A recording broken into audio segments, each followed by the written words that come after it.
Hello, friends. Prepare yourselves for an adrenaline-fueled plunge into the frozen abyss of one of the most electrifying, mind-shattering enigmas that has ever gripped humanity's imagination, the Yeti of the Himalayas. I'm deliberately shunning that overplayed moniker Snowman for solid reasons.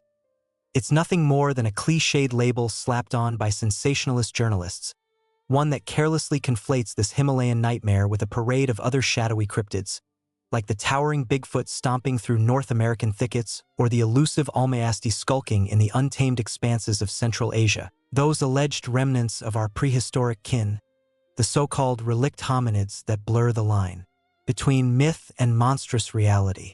Instead, we're honing in razor-sharp on the Himalayas proper, the cradle where this blood-curdling legend first erupted from the ice like a primal scream echoing through eternity.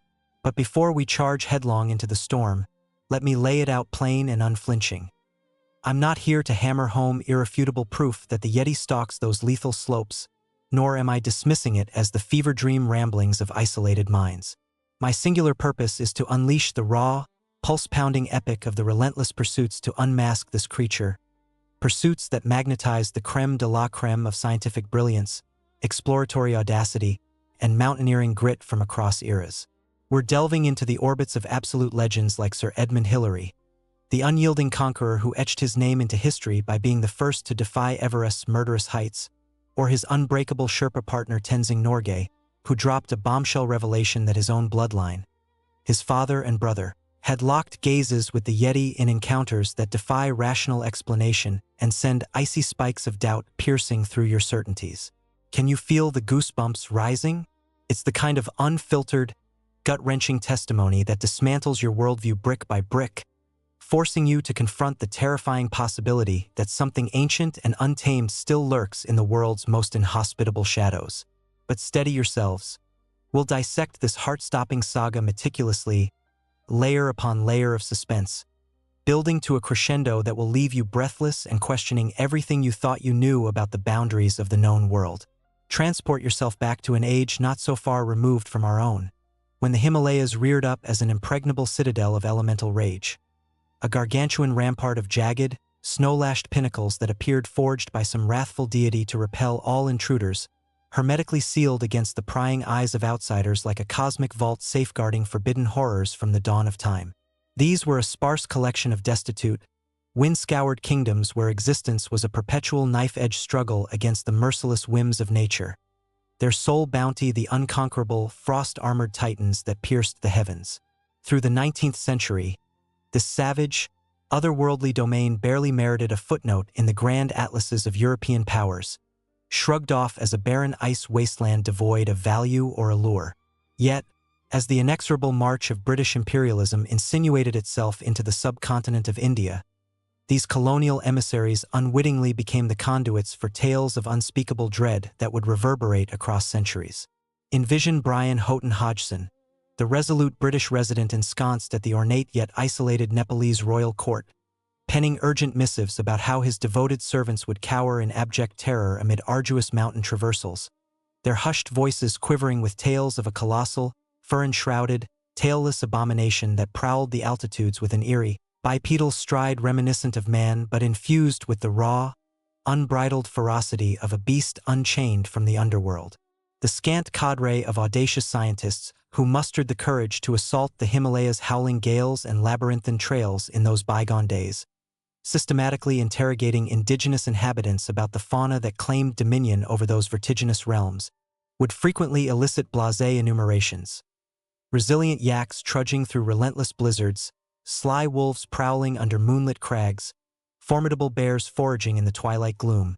The Yeti inserted as matter-of-factly as if it were an everyday neighbor, rounded out by nimble mountain goats bounding across precipitous ledges with death-defying grace. Hold everything? The astonished scholars would blurt out, their quills hovering in stunned disbelief over parchment. What manner of devil is this Yeti you speak of so casually? The retorts were enough to curdle the blood in your veins. A monolithic, upright walking terror swathed in reddish, tangled pelage, its cranium narrowing to a malevolent apex, haunting the desolate, thin-aired voids where mere mortals gasp for survival and the line between life and oblivion blurs into nothingness. These vivid depictions conjured images so primordial and horrifying that they seeped into the subconscious like an indelible stain, refusing to be scrubbed away by the light of reason. Intellectuals of the period, cocooned in their bastions of enlightened skepticism, dismissed these narratives with patronizing chuckles, ascribing them to the overactive imaginations of unschooled rustics who must surely be conflating commonplace bears or arboreal monkeys with phantasmal demons born of isolation and fear. But let's halt right there and grapple with the glaring absurdity. How could these battle-hardened denizens of the peaks, whose very survival hinges on an intimate communion with their environment, who can discern the ominous rumble of a bear's approach from echoes reverberating across vast chasms or trace the fleeting silhouette of a monkey through swirling mists, suddenly succumb to such elementary confusion when confronted with an entity so profoundly otherworldly? It smacks of intellectual hubris, a condescending oversight that belittles the profound wisdom honed through generations of coexistence with nature's unforgiving trials. Renowned investigator Myra Shackley illuminates this in her seminal explorations, observing how Yeti are immortalized in the elaborate mosaics of Nepalese and Tibetan sacred artistry.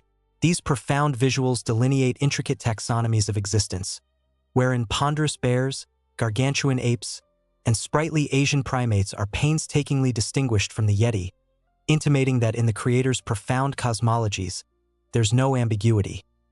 These are discrete abominations, each evoking its unique brand of primordial terror that demands reverence and dread in equal measure.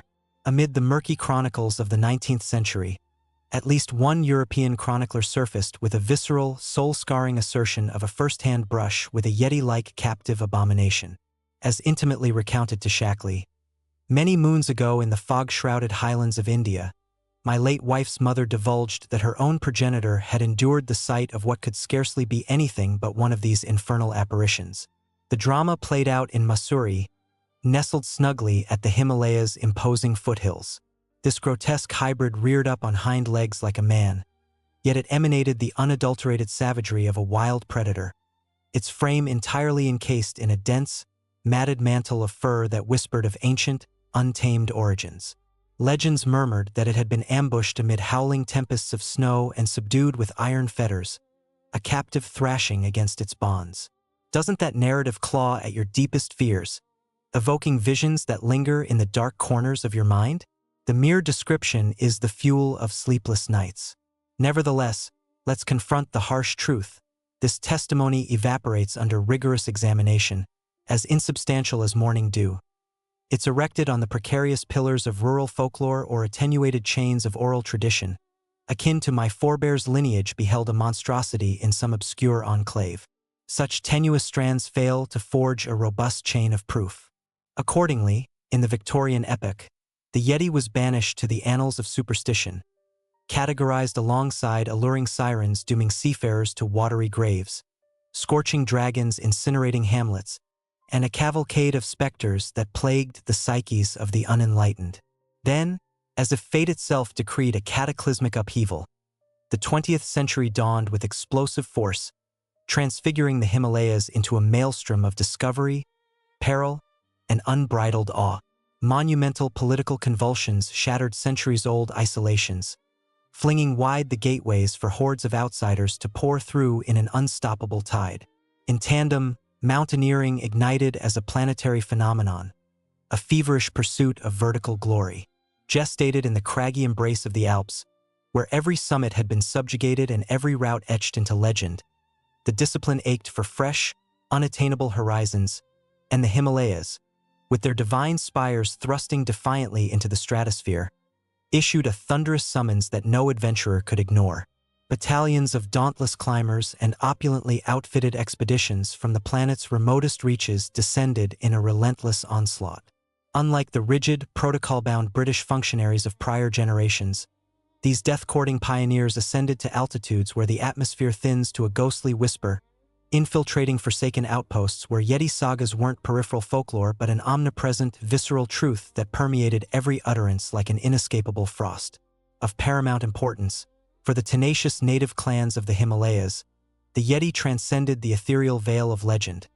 It wasn't a venerated god enthroned in celestial splendor or a nebulous wraith drifting through ethereal vapors. It was as corporeally authentic as the bleeding mountain goat negotiating lethal precipices or the bear's thunderclap paw strikes imprinting the earth with authority. These folk seethed with righteous fury when interlopers derided their narratives, championing the Yeti's tangibility with the fervent zeal of eyewitnesses who've peered into the maw of the unknown and emerged forever altered. One of the inaugural sightings that detonated like a grenade in the collective consciousness hailed from Greek-Armenian pathfinder N.A. Tambatsi in 1925. While establishing camp amid the ominous Zemu Pass on Kanchenjunga's northern escarpment, his porters erupted in frantic urgency, hauling him forth to gesture at a distant, foreboding blotch against the blinding snowscape. "Yeti!" they intoned with reverent dread. His chronicle is a masterclass in suspense. Clutching my binoculars, I honed in on the indicated vector. At first, the snow's merciless radiance blinded me utterly. Then, 200 yards downslope, I pinpointed the anomaly the porters had flagged. A stark, ebony contour starkly etched against the immaculate white. It maintained an alarmingly vertical carriage, dipping sporadically to excavate roots of stunted rhododendrons with deliberate menace. No attire discernible, it projected an aura of naked vulnerability laced with threat. After a taut minute fraught with tension, it dissolved into impenetrable shrubbery and evaporated like smoke on the wind. Trekking to the site subsequently, Tambatsi scrutinized the spoor, uncannily anthropomorphic in configuration but diminutive at 6 to 7 inches, boasting crisp delineations of toes and arches but blurred heels that hinted at something other than human. I cast aside the indigene's enchanting fabrications, regardless of their apparent veracity, he confessed. Yet I can attest with ironclad certainty that the enigma's profile mirrored a humanoid silhouette in every harrowing aspect. By 1937, a British contingent commanded by mountaineering juggernaut Sir John Hunt unearthed peculiar imprints in eastern Nepal, navigating the northern rim of Zemu Pass at a vertigo-inducing 19,000 feet. So eerily reminiscent of human strides were they that Hunt's pulse quickened, dreading a competitor had preempted his ascent, only to ascertain no mortal had tread there. In the same year, fellow Englishman Frank Smythe immortalized a track sequence on film, though analysts later classified them as bear trails. These disclosures, now emanating from the mouths of venerated English luminaries rather than benighted rustics, kindled a conflagration of Yeti fascination that no wave of doubt could extinguish. The cataclysm of World War II imposed a grim hiatus on quests until the 1950s thawed. The isolated post-war thrust occurred in 1948. 2 Norwegians embedded in a Swiss climb dogged 2 Yeti trails, scheming to ensnare them with lassos like outlaws of the wild. The entities pivoted in rage, surging forward to pummel one assailant to the earth in a brutal melee before vanishing as rescuers converged. The rattled survivors branded them colossal, man-ape abominations. Then, 1951 ignited like a fuse to dynamite, propelling Yeti mania into stratospheric frenzy. While reconnoitering Everest's flanks on Khumbu Pass, celebrated explorer Eric Shipton beheld anomalous tracks and seized crisp photographs. One legendary frame, anointed Shipton's footprint, graced the pages of Popular Science's December 1952 issue, catapulting the Yeti from obscure lore to worldwide obsession, a cultural juggernaut that seized imaginations like a vice. This snapshot infiltrated the preparations of Edmund Hillary, priming for his Everest onslaught. A natural skeptic, he hypothesized superimposed animal spoor distorted by solar melt. Yet, the Yeti ensnared his curiosity with iron hooks. He'd return with ferocious determination. The 1950s pulsated with an insatiable hunger for the uncanny.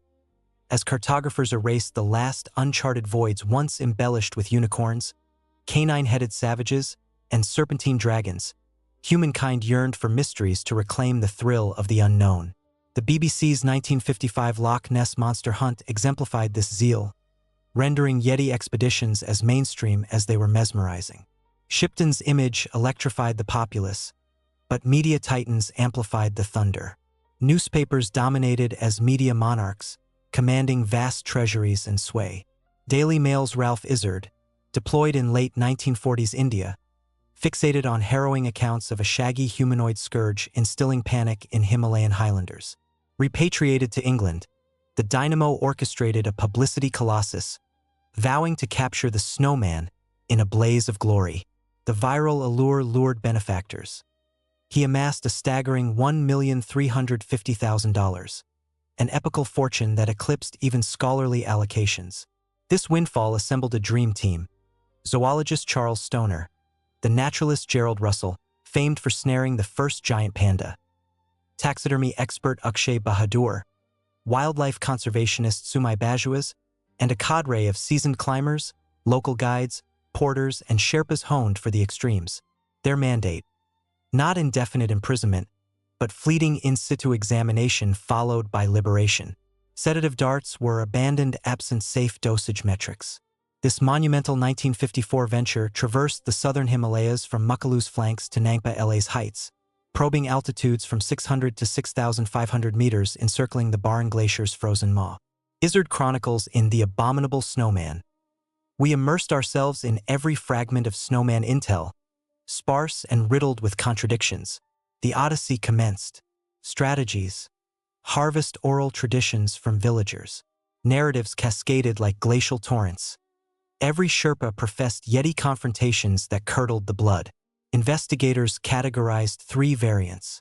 Desmond Doig delineates: Zute, Bear-esque colossus, 6 to 8 feet tall, cloaked in light, red, black, or gray pelage, predominantly plant-based diet but armed with lethal claws for cattle raids.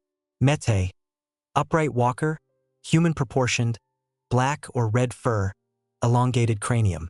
TLMA, diminutive, melancholic-faced denizen of dense forests below 10,000 feet.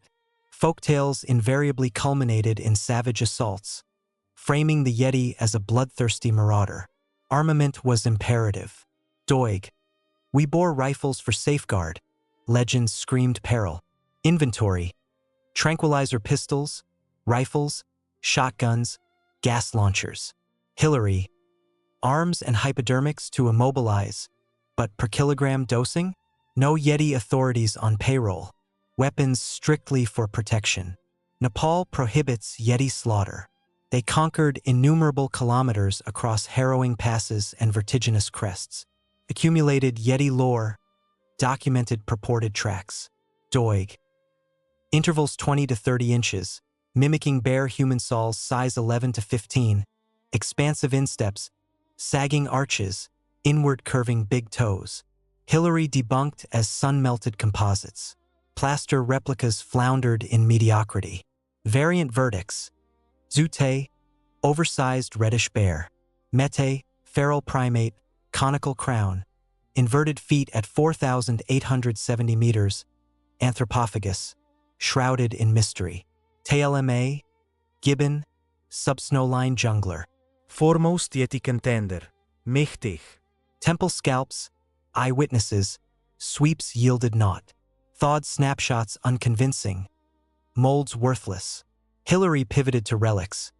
Yeti appendages, desiccated corpses, scalps in domiciles and sanctuaries. Natives capitalized, vending counterfeits. Pelts, blue-black/white-shouldered, Tibetan bears. Yeti hand in Pangbosh, fused human/primate bones wired clumsily. 3 Yeti scalps gleamed as paramount, indisputable on-site or sensationalism sustained. After marathon bartering, Hillary secured temporary export of 1, monk-accompanied, for scrutiny in Paris, Chicago, London. Repatriated, never swallowed snowman hogwash but might be mistaken. Scalp defies logic, compelling. Natives venerate as Yetis. Laboratories delivered devastation. Scalp sourced from Suro, endearing fluffy goat-deer hybrid. Venerable, 300+ years. Ultimate bastion obliterated, Hillary lamented. Pivotal proofs vaporized. Squad regarded as amusing lore. 10 Nepal moons. Nil bears, sparse fauna, largest wolf. If creatures elude, an intelligent entity would vanish effortlessly. Mightiest Yeti pursuit, catastrophic bust. Ensuing ventures endured, spilling past Himalayas. Grist for future chronicles. Enthralled? Smash like, scribble opinions below, broadcast to comrades, they'll devour it. Farewell.